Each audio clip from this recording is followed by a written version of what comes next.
Olá, alunos.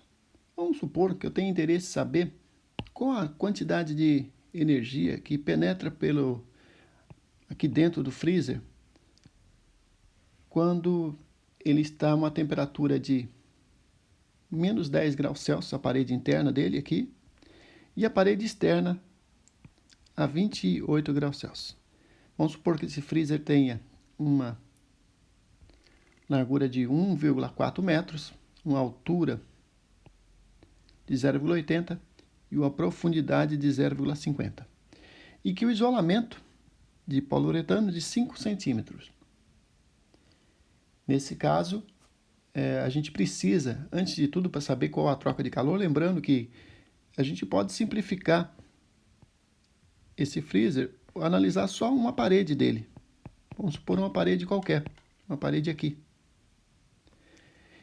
Do lado de dentro, então, temperatura de menos 10 graus Celsius. Do lado da parede de fora, 28 graus Celsius. O calor ele vai entrar do mais quente para o mais frio, então nessa direção.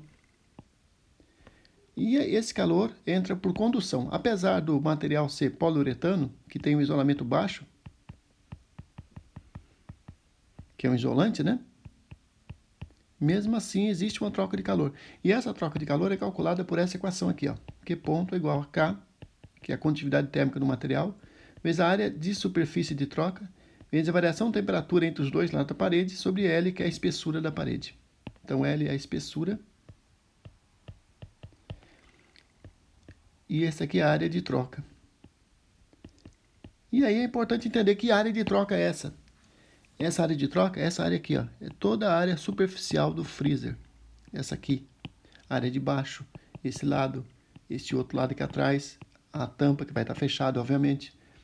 Para a gente calcular essa área, que é fundamental no cálculo, a gente precisa entender que eu tenho uma área 1, essa área 1, vocês estão vendo aqui, ela é dada por um retângulo de 1,40 de largura por 0,80 de altura. Essa é a área 1. A área 2, eu estou estipulando que a área 2, essa área lateral aqui, ó, é dada por um retângulo de 0,50 de base, que é essa medida aqui, vezes a altura de 0,80. A área 3 é a área de topo, que é dada por a medida de 1,40 por 0,50, que é a profundidade. E vejo que essas medidas aqui, elas são vezes dois lados, né? Porque eu tenho a parte de cima, a parte de baixo, né? Então, eu tenho que multiplicar por 2, porque são 6 faces. Então, vamos fazer as contas. Primeiro, vamos calcular quem é a 1. 1,4 vezes 0,8 dá 1,12. Então, A1 é igual a 1,12. Quem é A2? 0,5 vezes 0,8. A2 é igual a 0,4. Qual a unidade? Metros quadrados.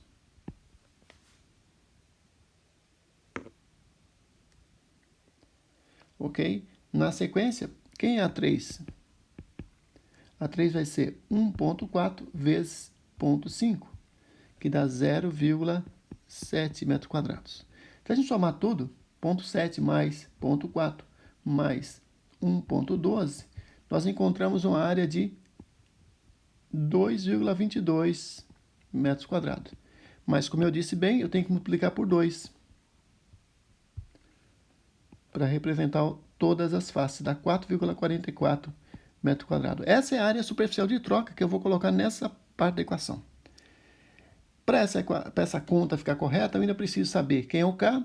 Então, aí eu vou nas tabelas e sei que o K do poliuretano é aproximadamente 0,03 watts por metro grau Celsius. Lembrando que isso depende da densidade do poliuretano e do tipo dele. A espessura é 5 centímetros, mas a gente não entra em centímetro na fórmula, a gente entra em metros, que é igual a 0,05 metros. Na sequência, vamos resolver. Então, vejam aí de novo. Essa equação, a gente chama de equação da condução e foi proposta por um cientista chamado Fourier.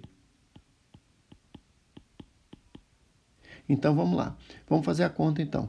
Veja que o K é 0,03, está aqui dado, poliuretano. Área superficial, 4,44 metro quadrado. O ΔT, o que é o ΔT? É a temperatura externa menos a interna. Esse é o ΔT. Então, se você pensar bem, você vai descobrir aí que vai ser 28, que é externa, menos 10. Menos com menos dá mais. Então, eu tenho aqui um mais. Então, o somo dá 38 metros quadrados. Dividida pela espessura, que é 5 centímetros. E 5 centímetros é o L, né? Espessura, que é 0,05. Vamos fazer essa conta? 4,44 vezes... que é 4,44 aqui. Deixa eu arrumar ali para não ficar errado na hora da conta final, para vocês não se assustarem aí com o resultado. 4,44 vezes 38, né? Vezes 38, que é a temperatura igual, vezes o ponto 0,3, que é a condutividade, dividido por ponto 0,5. E eu tenho um valor de 101,2. Vamos arredondar aqui nesse caso, 101,2 aqui, ó, watts. E aqui eu coloco um pontinho, porque se eu não coloco pontinho, eu estou dizendo que é joules, mas quando eu coloco pontinho, significa que nesse caso, é joules por segundo. Como é que eu sei que a unidade é joules por segundo? Por causa da análise de unidades. Eu tenho o K é watt por metro grau Celsius, a área em metro quadrado, ΔT em grau Celsius, e eu vou dividir por metro quadrado. O que vai acontecer? Esse grau Celsius corta com esse metro quadrado vai cortar com esse e com esse junto. E vai sobrar o quê? O watts. E a gente sabe que o watts é joule por segundo, né? Que é a taxa de energia que entra por segundo dentro do freezer. Na sequência, só para revisar aí, para lembrar o que é essa área superficial, né? Eu preciso sempre considerar essa área. Então, veja que a taxa de troca de calor em watts, ela depende do material, que é um K, que chama-se condutividade térmica. Todo material tem uma condutividade determinada. Os metais são bons condutores e os isolantes são maus condutores, né? A área superficial, então vocês estão vendo aí, de novo aí pintado aí, achurado aí em verde. A gente tem uma espessura, então veja, se eu aumento a espessura, a troca de calor cai. Quanto mais grossa a parede, menos troca de calor. Se o ΔT aumenta, então, se o ΔT aumentar, eu também aumento o grau de troca. Então, ΔT é a temperatura dessa parede, T1 aqui, por exemplo, e a temperatura de dentro dessa parede. Vamos supor que T1 maior que T2 e, evidentemente, quanto maior o ΔT, quanto maior a diferença de temperatura, maior o fluxo de calor que passa também. Então, vejam que essa equação é a famosa equação de Fourier, e ela ajuda a avaliar aí as trocas de calor aí, nos processos de carga térmica.